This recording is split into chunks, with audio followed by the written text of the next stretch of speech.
तो एक बार फिर मोसाद ने कर दिखाया।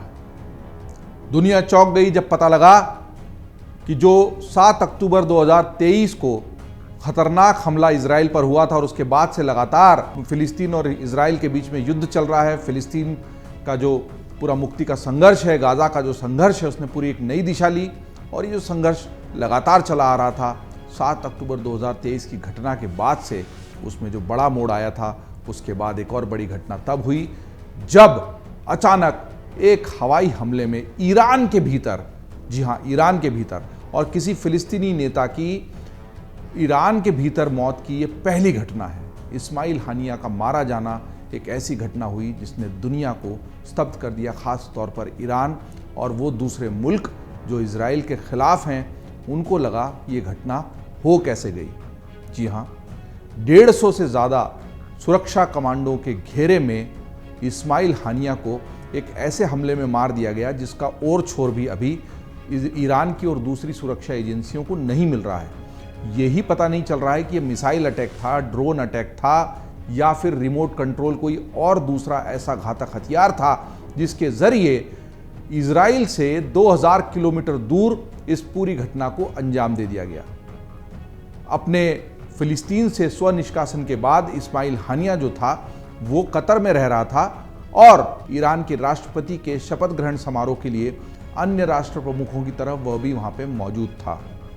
इसको पहले से ही इस पूरी घटना के बाद इजराइल ने और मोसाद ने, जो उसकी खुफिया एजेंसी है, जिसके किस्से, जिसके चर्चे लगातार फिजाओं में तैरते हैं, और 7 अक्टूबर की घटना के बाद भी हमने आपको विस्तार से ऑपरेशन थंडरबोल्ट और ऑपरेशन रेथ ऑफ गॉड के बारे में बताया था। उसी तरह की यह घटना जिसमें बहुत कम समय के अंतर एक बड़ा बदला मोसाद ने ले लिया।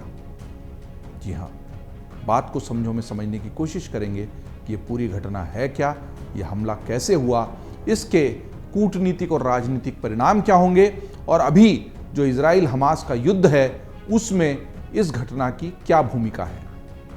हमास के राजनीतिक शाखा के प्रमुख थे इस्माइल हानिया, और इनकी हत्या के बाद से इजराइल और अरब देशों के बीच तनाव अब लगातार बढ़ता जा रहा है। पश्चिम एशिया के कई देशों में इस हत्या के विरोध में प्रदर्शन हो रहे हैं। इस्माइल हानिया की हत्या बुधवार को तड़के तेहरान में कर दी गई है।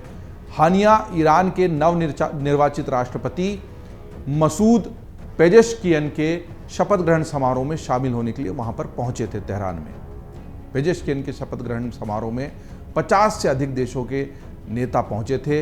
इन नेताओं में भारत के केंद्रीय सड़क परिवहन मंत्री नितिन गडकरी भी शामिल थे। आप सोचिए, इतने बड़े समारोह में जहां पर इतने वीआईपी शामिल थे, कैसी कड़ी सुरक्षा की व्यवस्था की गई हो। पेजेश्कियन के शपथ ग्रहण के दौरान की तस्वीरें भी खुद नितिन गडकरी ने अपने एक्स के, यानी जो पहले ट्विटर था, उसके हैंडल पर पोस्ट की है, और इन तस्वीरों में भी इस्माइल हानिया नजर आ रहा है।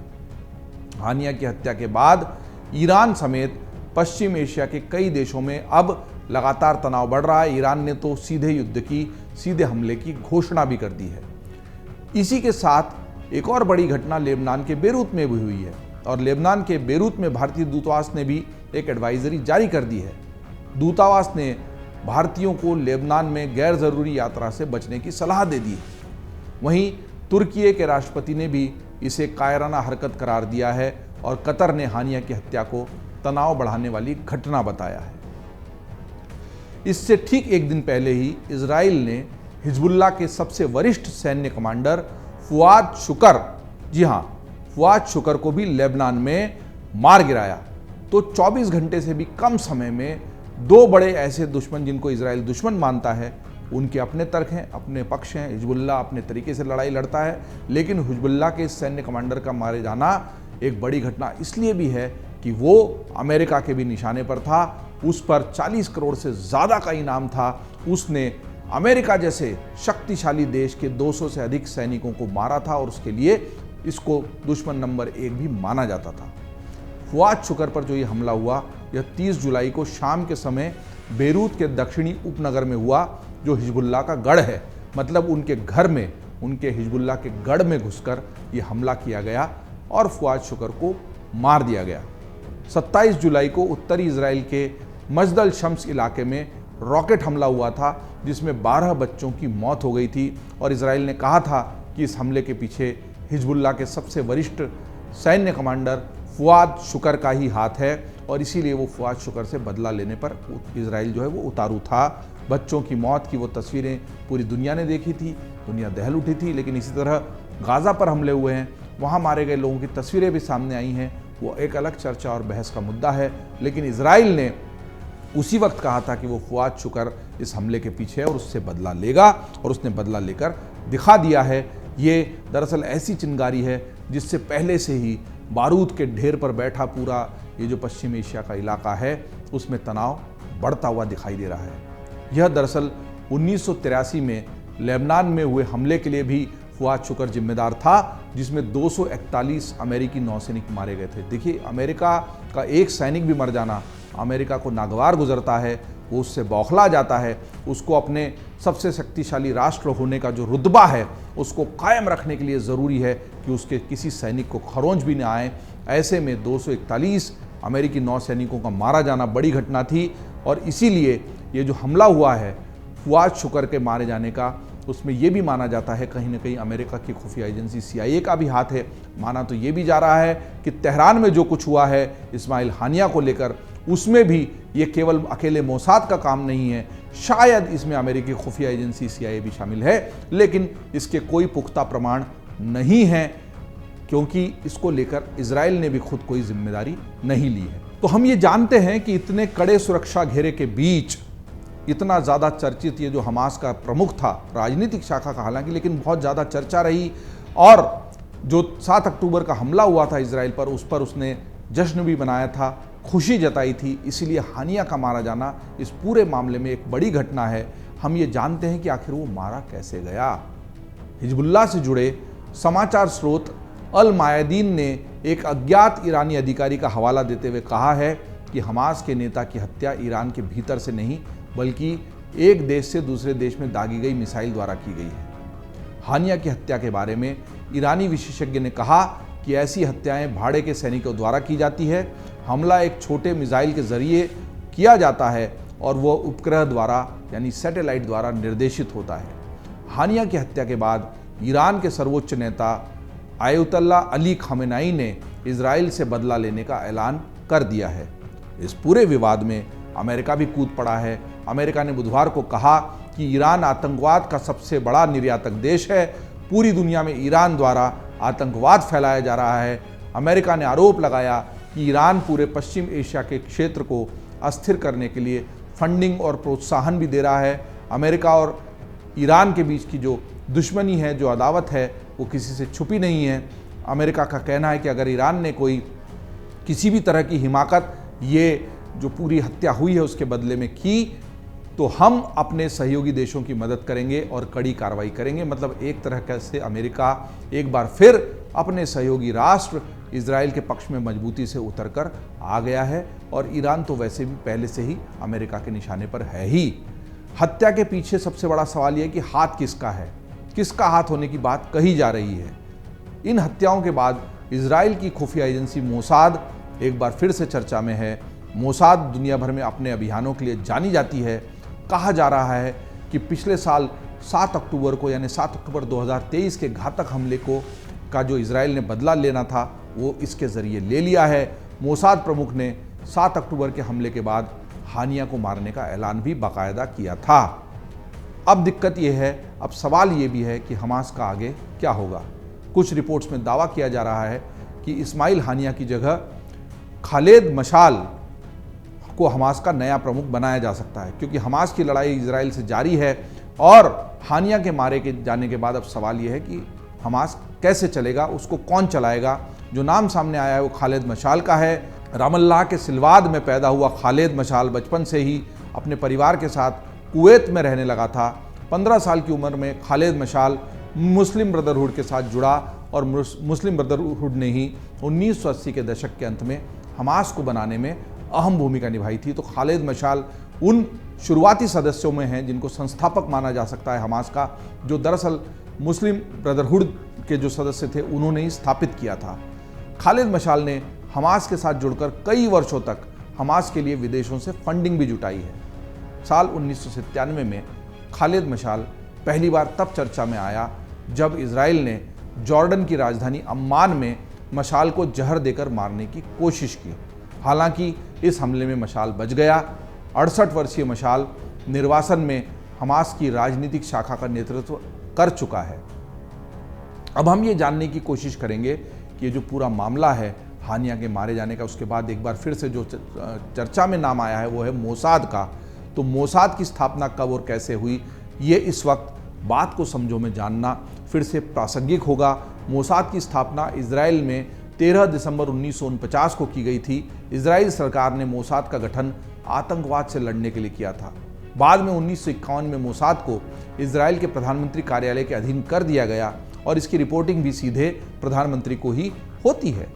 आज के दौर में मोसाद के पास टॉप क्लास के सीक्रेट एजेंट्स हैं, हाईटेक इंटेलिजेंस टीम है, शार्प शूटर हैं और इसके साथ ही कातिल हसीनाएं जो कि जासूसी में किसी भी तरह की खुफिया एजेंसी में एक बड़ी भूमिका निभाती हैं। फिल्मों में उनकी भूमिका अलग तरीके से दिखाई जाती है, लेकिन हनी ट्रैप या कातिल हसीनाएं आज की दुनिया में भी जासूसी का बड़ा सच है। और इसी तरह से कई गुप्त योद्धाओं की फौज भी मोसाद के पास है। बल्कि सवाल यही उठा था कि मोसाद के होते हुए 7 अक्टूबर 2023 का हमला हो कैसे गया, कैसे मोसाद के इतने नामी सूरमा सोते रह गए। मोसाद के एजेंट्स इतनी सफाई से दरअसल काम करते हैं कि कोई सबूत भी नहीं बचता। मोसाद उन देशों के साथ गुप्त संबंध स्थापित करने में भी शामिल है जो खुले तौर पर इजराइल का साथ देने से बचते हैं। मतलब सामने से जो इजराइल के दोस्त नहीं भी नजर आते, मोसाद पीछे से चुपचाप उनके साथ कोई न कोई समझौता करके अपना काम निकलवा लेता है। मोसाद का मकसद ये होता है कि किसी भी कीमत पर उनका मिशन, उनका जो अभियान है वो पूरा होना चाहिए। मोसाद के जो दरअसल बड़े ऑपरेशन हैं जिनके बारे में हमने आपको पहले भी बताया है, बात को समझो में अलग से, 1960 में अर्जेंटीना में एक सीक्रेट मिशन किया था मोसाद ने। और 1960 में जो सीक्रेट मिशन अर्जेंटीना में अंजाम दिया गया था वो नाजी युद्ध के अपराधी एडोल्फ एकमैन को गुपचुप तरीके से अपहरण करके इजराइल ले आया गया था। बाद में मुकदमा चलाकर उसे सजा दी गई। इस मिशन को 5 एजेंट्स ने पूरा किया था। इसी तरह 1964 में रूसी MiG-29 को इजराइल ले आया गया था। ये बहुत ही दिलचस्प, बहुत ही रोचक और बहुत ही हैरत अंगेज घटना थी। इस पर भी एक अलग से हमारा अमर उजाला पर ही बात को समझो है, उसको आप विस्तार से देख सकते हैं। लेकिन उस दौर में सोवियत संघ रूस का MiG-29 सबसे उन्नत लड़ाकू विमान माना जाता था। ये पूरी दुनिया की आंख का तारा बना हुआ था, सबकी निगाह इसी पर थी। इसे पाने में जब अमेरिका की CIA जैसी बड़ी खुफिया एजेंसी भी विफल रही, तो फिर मोसाद की महिला एजेंट ने 1964 में इसे कर दिखाया। हालांकि महिला एजेंट इसमें शामिल थी और उसने वहाँ के एक पायलट को किसी तरीके से अपने जाल में फंसाया और वहाँ से MiG-29 जो है उड़कर रूस की धरती से सीधे इजराइल में आ गया था। ये बहुत ज़बरदस्त मिशन था। 1962 में इसी मिशन पर एक मोसाद एजेंट पकड़ा भी गया था जिसे बाद में फांसी दे दी गई थी। तो ये खतरनाक बहुत ऑपरेशन था, लेकिन MiG को ले आना बहुत ज़बरदस्त था और इससे मोसाद का पूरी दुनिया में नाम भी फैला इस ऑपरेशन के बाद। इसी तरह से 1972 में रैथ ऑफ गॉड भी मोसाद ने चलाया था। 1972 में म्यूनिख ओलंपिक के लिए एकत्र इजराइल की ओलंपिक टीम, और ये जानना इसलिए ज़रूरी कि अभी पेरिस में फिर ओलंपिक चल रहे हैं, फिर तनाव बना हुआ है इजराइल के बीच में और हमास के बीच में। लेकिन 1972 के म्यूनिख ओलंपिक के लिए जर्मनी में जो हुआ था, इजरायली टीम जो थी ओलंपिक की, और इस पर फिल्में बनी हैं, आप उसमें पूरा घटनाक्रम विस्तार से उस फिल्म के जरिए देख सकते हैं। 11 खिलाड़ियों को बंधक बनाकर उनकी हत्या कर दी गई थी। फिलिस्तीनी आतंकवादियों ने इस घटना को अंजाम दिया था म्यूनिख के। उसके बदले में ऑपरेशन रैथ ऑफ गॉड चलाया गया था और यह ऑपरेशन करीब 20 साल तक चला और मोसाद ने एक एक करके सभी आतंकवादी जो उस घटना में शामिल थे, म्यूनिख ओलंपिक वाली घटना में, कैसे उनको अलग अलग देशों में निशाना बनाया, कैसे बदला लिया, वो बहुत ही ज़बरदस्त, दिलचस्प और हैरान कर देने वाली घटना है। इसी तरीके से एक बड़ा ऑपरेशन है मोसाद का जिसकी खूब चर्चा होती है, उस पर भी हमने कोशिश की है कि घटना को बहुत विस्तार से समझाया जाए, वो आप एक अलग वीडियो में देख सकते हैं। लेकिन चूंकि बात हो रही है मोसाद की, जिसने इस्माइल हानिया को ईरान में ठीक उसके नाक के नीचे मार गिराया। छोटा सा, बहुत छोटे से एरिया में ये ऑपरेशन हुआ है हानिया का। हम ऑपरेशन थंडरबोल्ट की बात करेंगे। इतनी सारी इमारतें वहाँ पर थी, इतने सारे राष्ट्र के जो बड़े बड़े नेता वहाँ पर आए थे, 50 राष्ट्रों के, वो भी सब उसी एरिया में थे। वॉर वेटरन्स की वो जगह है, बड़े बड़े कमांडो, सारी निगरानियां, सीसीटीवी कैमरे सब लगे हुए थे, रडार भी लगे होंगे, कोई अगर हवाई हमला कर रहा है तो रडारों को पकड़ना चाहिए था, कुछ नहीं पकड़ा गया। जिस कमरे में, जिस मकान में हानिया रुका था, ठीक उसी मकान को निशाना बनाया गया।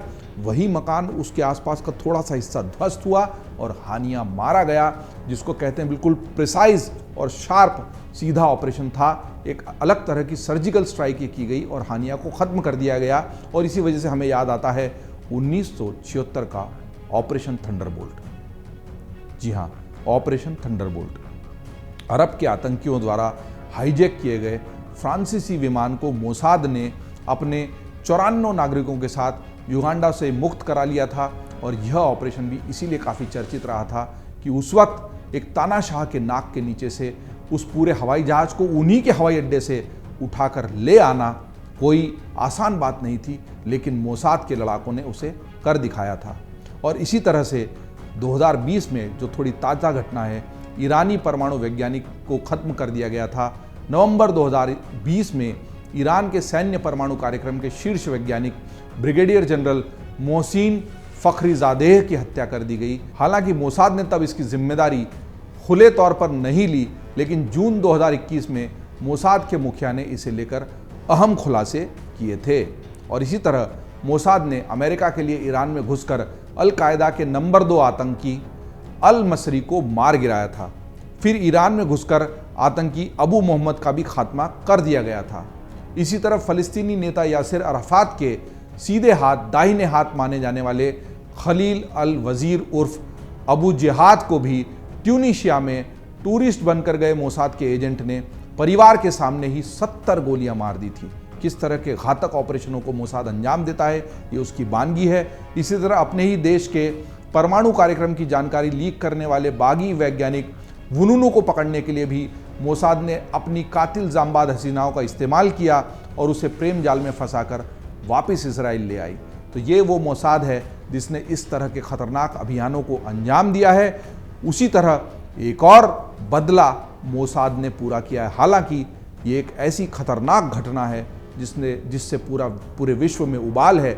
एक तरफ अमेरिका, इजराइल और सहयोगी देश हैं, दूसरी तरफ ईरान, तुर्की और दूसरे अन्य देश हैं जो अमेरिका के खिलाफ तो है ही हैं, इजराइल के भी खिलाफ हैं। और ये एक अलग तरह का घातक, जो पूरा दुनिया का अभी दुनिया की स्थिति बन रही है घातक, उसका अंजाम क्या होगा ये तो आने वाला वक्त बताएगा। लेकिन फिलहाल बड़ी खबर यही कि 24 घंटे के अंदर 2 बड़े दुश्मनों को साफ कर दिया इजराइल ने। औपचारिक तौर पर, फिर से आपको बता दें इस वीडियो में कि औपचारिक तौर पर, खुले तौर पर अभी भी इजराइल ने इसकी कोई जिम्मेदारी नहीं ली है। लेकिन ये दोनों घटनाएं बेरूत में जो हुई और तेहरान में जो हुई, उसने दुनिया को हिलाकर रख दिया है। इस घटना के आगे जो भी परिणाम होंगे, जो घटनाक्रम आगे सामने आएंगे, उनके लिए आप देखते रहिए अमरउजाला.com। अगर आप ये वीडियो YouTube पर देख रहे हैं तो हमारे चैनल को सब्सक्राइब करें और बेल आइकन को दबाना ना भूलें। अगर आप Facebook पर ये वीडियो देख रहे हैं तो हमारे पेज को लाइक करें।